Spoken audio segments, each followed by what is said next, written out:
Hello. We're at IBC at the wonderful convention center RAI in Amsterdam, and as we walk across the floor in all these spaces, we're seeing the culmination of years of effort that has brought about the launch of services of every description online, over the top, with tremendous value. First-class content, TV caliber, live as well as on demand, broadcasters as well as service providers in the game. And as all of that's happening, of course, we're seeing a major surge in piracy, where online theft has become, streaming has become the primary mode of stealing content, and it has built huge audiences. And I'm here with one of the true experts on dealing with this problem, Andrew Weiss, who is the Chief Technology Officer for Irdeto. And Andrew, just give me your sense of what you've seen. You've been around for a while, as to the seriousness and the sophistication of piracy as it's affecting this marketplace. Yeah. Well, what we've seen is that piracy has now moved to online streaming in a very big way. And I think a really good example of that is the recent Mayweather fight, where we saw several hundred pirated streams being streamed simultaneously, being watched by several million viewers. So it just gives you an indication of how big it is, and the issue is now how rapidly you can actually identify and work against that, and that creates some really big challenges. Think how bad it would have been with a real fight. So as this all gestates into some kind of serious threat to rights owners who are putting more and more eggs in that basket, what do you see as the best way of dealing with this? Because it's scaling up now, and so you're bringing new tools to bear. Yeah, so what we see is that what we have to do is, I've always seen it, managing piracy as a double-edged thing. On the one hand, you need to make sure you've got a really compelling user experience and a good way for consumers to get the content. But on the other hand, you want to make the pirate experience as bad as possible, and that really entails doing as much disruption as possible. And what we do towards that is we go and find the pirated streams, we identify what they are, and then disrupt them as much as possible through doing takedowns, using forensic marking against them. And the challenge we now face is how we can do that as fast as possible with as many streams as there are.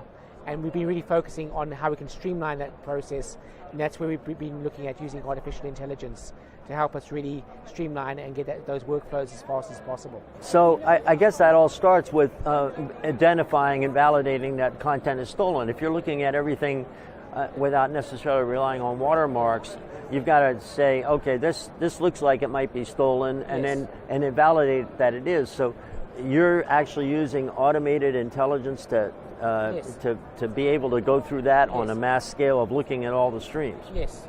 So what we have to do is, particularly when we're doing things, taking action based on what we're finding on the internet, we have to be very certain that the content is pirated.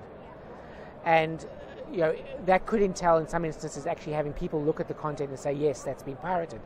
Obviously, that doesn't scale. Like I said, with the Mayweather fight, we had hundreds of streams, and if you want to have very fast response times, you just can't have enough people doing it to be effective.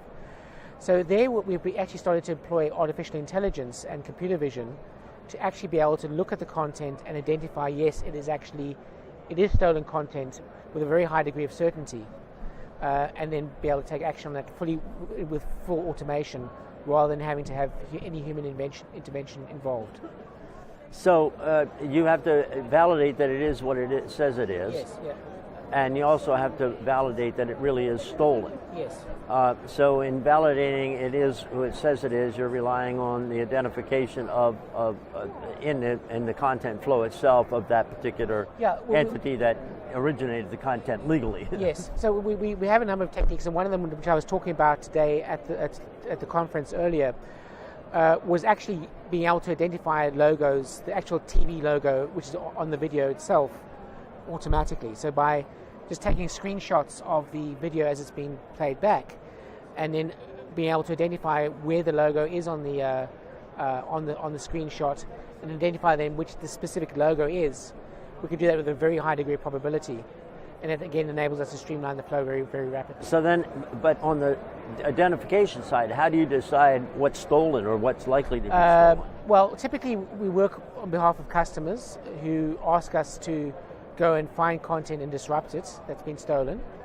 And so we have their logos, we know obviously. So you're looking at stuff that you've been asked to look at, Yes. not just everything.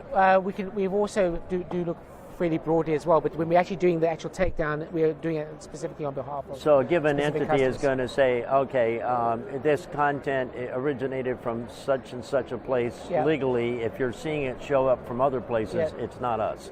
Yeah. So we're able to give that feedback as well to operators, because obviously they're having more pressure from particularly sports rights holders, where they again are being expected to actually manage the piracy of their networks.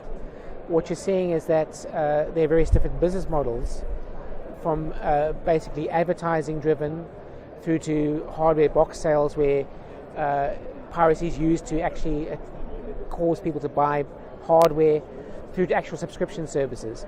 So we've seen the full gamut of different types of business models. So you're focused on the professional side of this, and identifying those sources through this use of artificial intelligence. Yes.